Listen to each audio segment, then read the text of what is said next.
চলছে রমজান মাস। রমজান মাস পেয়েও যে তার গুনাহগাতা মাফ করাইতে পারলো না, তার ধ্বংস অনিবার্য, যেটা আল্লাহ রাসূল সাল্লাল্লাহু আলাইহি ওয়াসাল্লামের এবং জিবরিল আমিনের বদদুয়া থেকে আমরা পেয়েছি।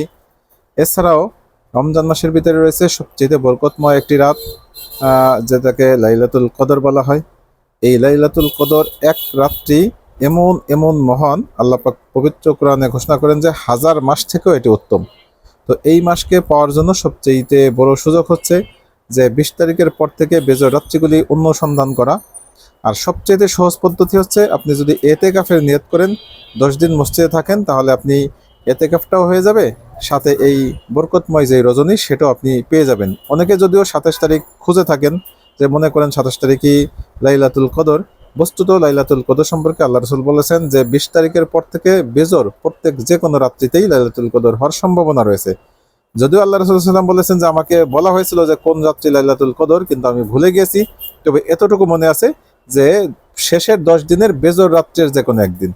তাহলে আমরা যদি লাইলাতুল কদর খুঁজতে চাই, এই দিবসের বা এই রজনীর যেই মাহাত্ম্য সেটা যদি আমরা পেতে চাই, তাহলে আমরা যদি শেষের 10 দিন আমরা এতেকাফ করি মসজিদে, তাহলে আমরা এতেকাফের সবটাও পেয়ে যাবো, সাথে সাথে লাইলাতুল কদরের যে ফজিলত সেটাও ইনশাল্লাহ আমরা পেয়ে যাবো। আল্লাহু আলাম বিসওয়াব।